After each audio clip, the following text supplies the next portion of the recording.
it's really Akil's fault that you have this next speaker, because we did a nice touch 3 years ago, 3 camps ago, and he said, have you seen Bobo Explores Light? And so he showed this amazing app that showed this little character named Bobo, and it shot a laser, and you could actually shoot him with a laser, and I thought, that's really cool, because that's exactly what a child would do. So this app had this sense of child that was very well executed. Had the same kind of impression as when I first saw Human Body. It's like, somebody really understands this, and I didn't know who it was. Anyway, you're going to find out a little bit more about this story, and I'm going to turn it over to Bob Tedeschi, who knows apps more than anybody, and started the personal technology column, AppSmart column. And the current format that it's in is all Bob's, and really great writer, knows how to capture key ideas quickly. And how long do we're just going to... This is one of those things where we'll let him go as long as he wants, as long as you want. So let's see where this goes. So I can tell you one thing. He's taller than me. Yeah, let's put this up. Okay, Bob Tedeschi.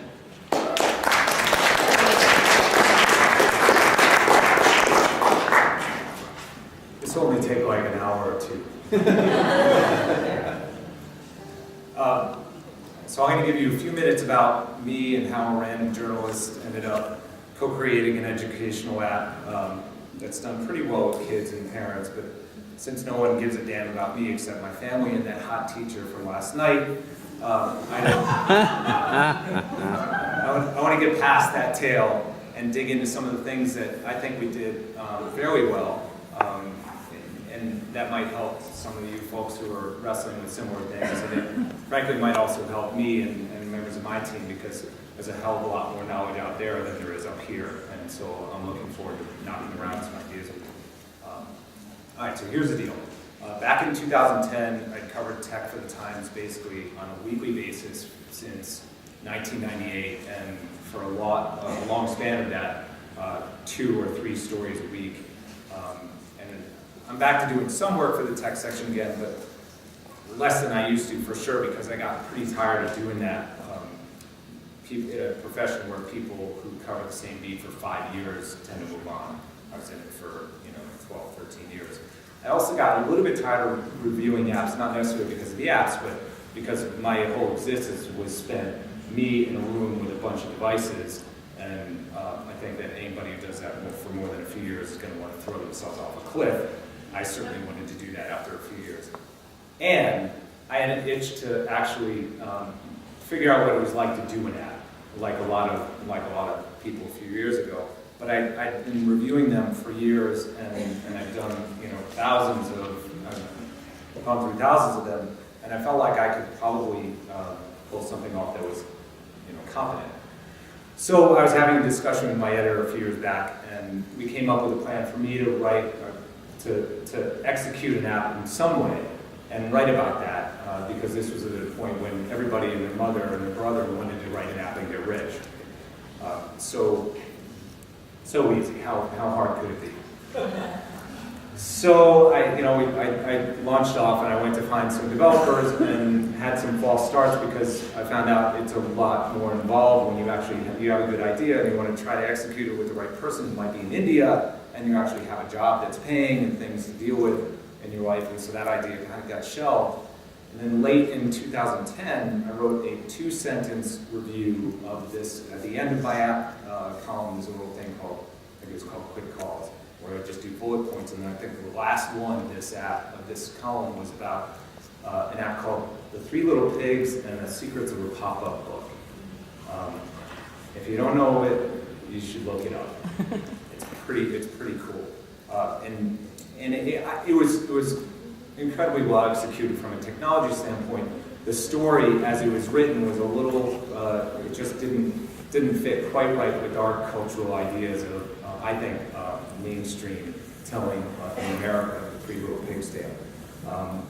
But the developer, George Lavach, and I corresponded, and he came to New York, we had coffee, and he was like, well, I'm doing this as a sidelight. Let's think about maybe collaborating on something, because I was talking about maybe I was going to do something along the lines of that. And I thought, okay, this could be perfect. A known quantity who's a good technologist, and I said, we could do this. I'll never write about you or your company, because I won't be able to, but I'll write about the process in the Times for my column. And he's like, great, perfect. So we get started rolling on ideas, and we both quickly migrated to the children's science category, because growing up, it turned out we both loved the How Things Work books, which, I don't know how many of you guys, what's that? Is that, yeah. So I love those things. Pick it open and pick it up and see how, if you pull things apart, which is what most kids, or at least most kids I knew, wanted to do, just rip it apart and see how it worked. I also have a long history working with children in various roles, and probably, this is a little bit salient, probably my most important role for the purposes of this discussion was 20 years ago I was a counselor, and I taught creative writing at a place called Hole in the Wall Game Camp in upstate Connecticut, where Paul Newman started this camp 25 years ago. It's for kids with cancer and other life-threatening illnesses. I worked there for a handful of years, and we looked at Maslow's hierarchy earlier today, and I thought about how our entire job at camp was to build into these children's lives an experience that gets past how everybody else treats these kids. Victims, disabled, scary, what have you, as outsiders, and deliver to them some sort of joyful experience. And we did that by meeting them on the level at which they happen to be, no matter what cognitive impairments they may have, or physical impairments they may have, in some cases how many days they might have to live. And so it took a great deal of listening really hard and observing really hard what these kids, where they were in that moment, and then finding the means to communicate with them and then deliver an experience to them that would be right for them. Okay, and I found out you definitely don't treat these kids as babies. You treat them as people with a different set of circumstances, and I think that viewpoint really informed how I approach children everywhere in my life, including my own children. So back to our tale. We found, George and I found a great illustrator in San Diego, Dean McAdam, and we started rolling more quickly on ideas, right? So there was no theory as a backdrop. All that stuff earlier today, we had no clue. And I'm sure that some of the PhDs in this room could take apart this app and tell us some of the things we did right and some of the things we did wrong. But the only thing we did, we started with the idea of what could we focus on for kids between the ages of 8 and 12 that was really cool and fun, period. And we came up with some ideas, lasers, glow-in-the-dark things, bioluminescent fish, the sun, lightning. And we thought, okay, what sorts of things bind these ideas together? And light was an obvious one. It was the biggest common denominator. And we figured, okay, let's start with that. So we said the science of light, chemistry, physics, engineering, mechanical engineering, ideas come into play, all of which I knew nothing about, right? But, having covered technology for as long as I had, and I knew nothing about technology, my job was to try and translate this stuff in layman's terms and make it understandable. So I was pretty adamant about having character at the center of all this, and this is really core to what my remarks will come down to. Having a character, but more than that, I thought we wanted to put we figured we'd put this little robot in the center of the action.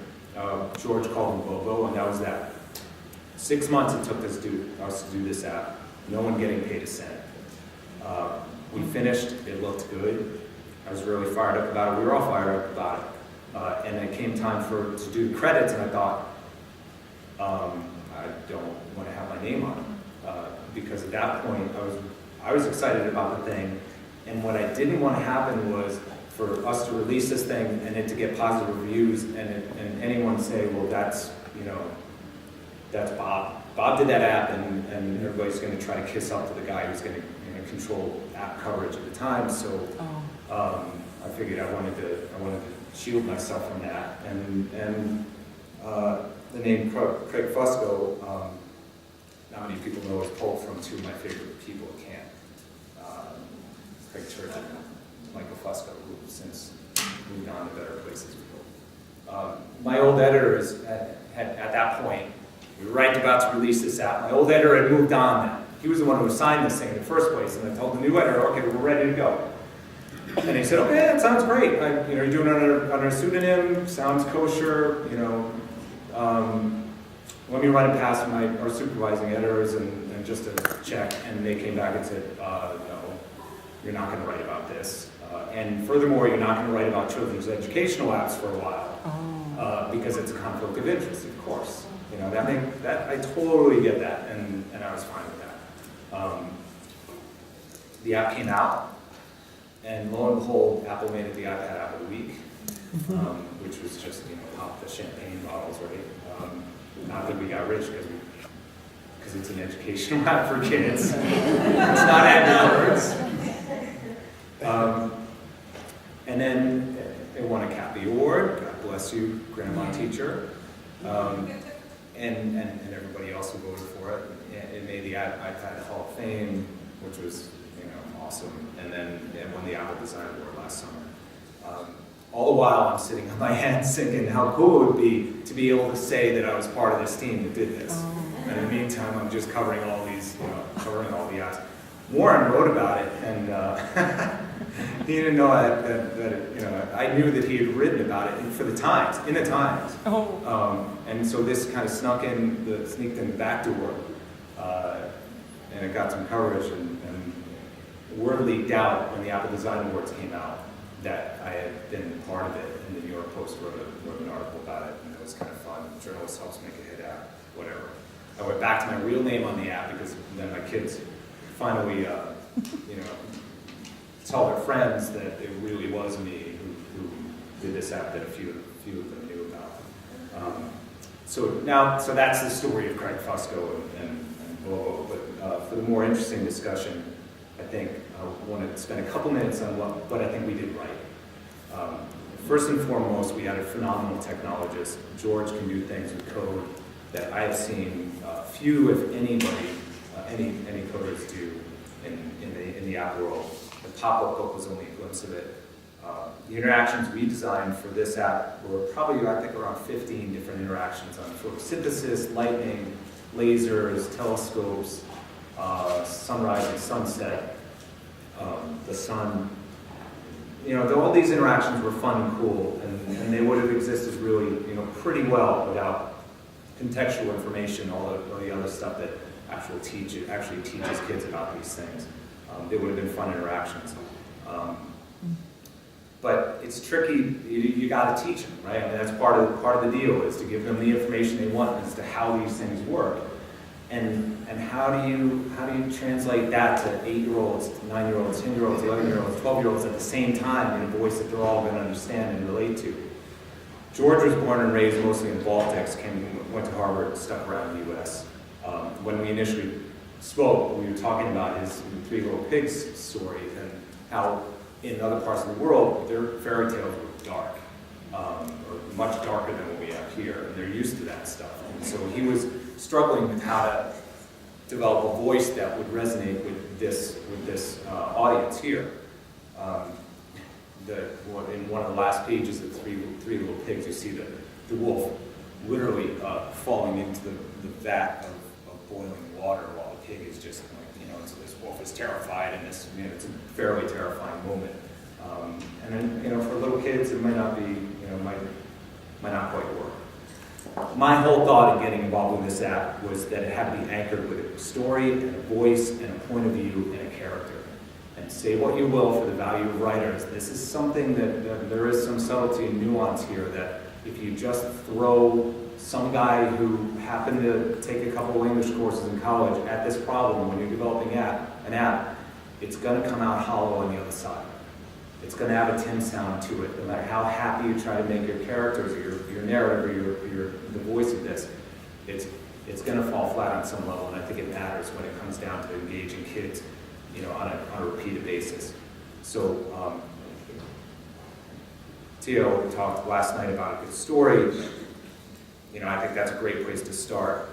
I spent a good time working on Bobo, actually giving him a backstory, giving a little robot a backstory, right? Sounds strange, but he's got to have a fully fleshed out personality, even though you people have no idea. He's just a happy little guy, right? But we know him as this person, as this little person with likes and dislikes and foibles. And so that helped inform everything he did in the course of this app. Quirks that would make him feel authentic to a child. The frame of our story is Bobo's exploration of the science of light. And it's linear in a way that, we work through a bunch of topics. He literally helps kids interact with the elements of the page along the way. We even start off with a little trip through space, so we work with the metaphor of the journey that way. And similarly, we spent a ton of time thinking about the voice of the text in the app, the tone, the diction. We didn't want to write this to the comprehension level of a 35-year-old, because we wanted to be fully welcoming to children on whatever level they might happen to be at that moment, even if they're younger than age 8. I read way too many crappy children's books to my kids, mostly written by movie and TV stars who think that somehow that qualified them to be children's authors. God help us, right? Most of these books are littered with words that and phrasing that would lose half of the people in my EN-102 class that I taught, much less my own kids. And I don't know about you, but when I'm reading to my kids, I want them to be immersed in the story. I don't want to have to stop every third sentence to explain the meaning of a word to them.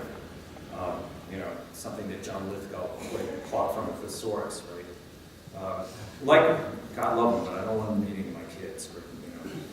Likewise, I have a hard time listening to people who like to throw around $10 words and phrases in whatever they happen to be doing, because they might think it elevates them when I think it denigrates all of us, because it denies everyone the chance to understand each other a little better. Back to voice, so this is actually part of it. So I'm a professional storyteller, but it's also my hobby as is teaching children. I've worked as a coach for middle schoolers and elementary school kids. I've got 4 kids of my own. I make stories up to them, several nights a week as we went to bed. And what I found is if we want to engage kids in a story, I believe it helps to start with a fully fleshed out character, but also give them some sort of arc or journey or quest or conflict, and tell that story most importantly in an authentic and a consistent voice. In my app, the voice of the text isn't Bobo. The voice is me basically trying to teach children of different ages stuff that I didn't fully understand until I started writing this app. And to find this voice, I tried to channel all the teachers, the best teachers and counselors that I ever knew. They take extraordinary pains to be clear with their language because they're generous. They take extraordinary pains to be lighthearted and goofy because they know that's how people are, not just kids. And they always meet kids where they happen to be at the moment as people, not as some other type of category of human being. So, how do you do this when some of your audience is less sophisticated than others in your audience? Some are, 6th graders with reading skills, and some are honors level 8th graders. You do that because we begin giving the miracle of the iPad. You can stretch to put your hands on both constituencies. At the top of each of the main interactive pages, we have 3 pull-down menus.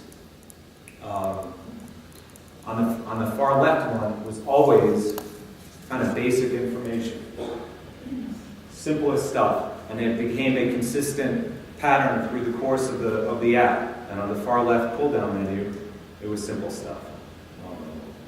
Middle one was a little bit more sophisticated, but it was trivia. You could get a little bit deeper into the nuances of the science if it happened to be, mirrors, for instance. And then to the far right-hand side would be even deeper content with a little bit more sophisticated stuff for kids who really wanted to dive in. And as you can see, this takes you through a few pages. But this is their choice, challenge by choice, right? And in the meantime, this is, we just have fun with this stuff. So start the lasers going, Bobo's got this thing, a holograph thing. They turn it on in various parts. And it tells you the level, you know, in this case, the level of the incoming angle and the outgoing angle. And then you start over.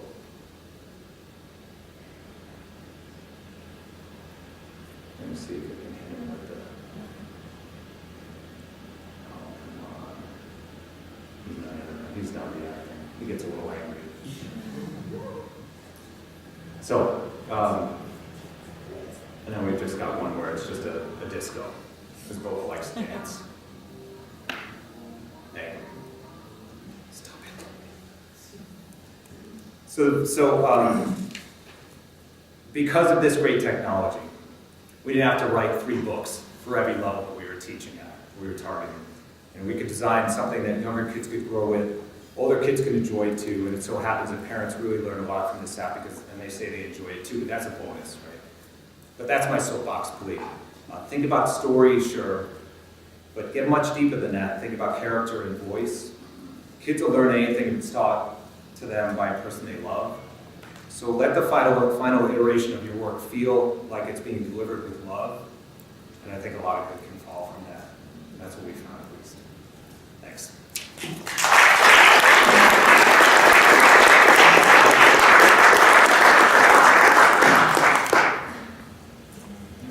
Before you take that off, can you shoot Bobo with a laser? I was trying to, and then for some reason it wasn't reacting. But I did want to, because I talked about this. Yikes! Come on, maybe. This is the pop-up book. Right. Read story. So the tricky thing with this, and the interesting thing is that he would show you, every kid once he gets a pop-up book, what do you want to do? You're going to rip it apart and see how it works, right? So that's every pop-up book that we ever had in my house lasted about 2 weeks before it was, how about this thing? How does that crank work? Well, George created this. So it's an X-ray vision of, you could see, maybe that's not the best one to go with. X-ray vision. Very nice. Right? Oh, yeah. Wow. So you can see how things work, and that's the thing that really stopped me in my tracks when I first reviewed is this thing. It lasts a lot longer than a conventional pop-up book. So that's What's that called? That's the 3 Little Pigs and the Secrets of a Pop-Up Book. And that's by, George's the design firm is Game Collage. Game Collage. Game Collage. Minnesota. No, Seattle. In Seattle. Yeah, it's west of this.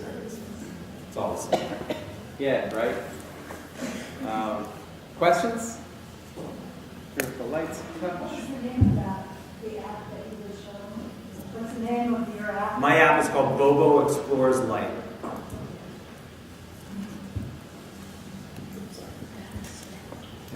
It's incredibly beautiful use of the light. You can just so easily move everything. I've never seen something quite like that. For the ease and the variety of what you do.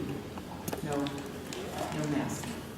Thanks. I'll pass that feedback on to George. He's amazing. Happy to hear it. So you still have a 1,500 words article somewhere on how to make an app, right? Yeah. I will figure it out. Yeah, we'll figure that out. I think that was an offer, Bob. Oh yeah. Oh yeah. Well, we'll pay a top dollar for it. I know that. Yeah, top dollar. Matter of fact, I'm prepared to offer you $1 for 1,000 words. You got a deal. You got a deal, Teach. Well, the thing I want to say about the shooting with the laser is that if the second you could shoot the little clown with the laser and he gets zapped in the rear, it goes, I thought, this is a cool app. This somebody knows kids, and so it's subtle things like that drew me to that. So it was a pleasure to discover. Only a year and a half after we were going to talk about that. finally made it. Anyway, thanks, Bob Tedeschi.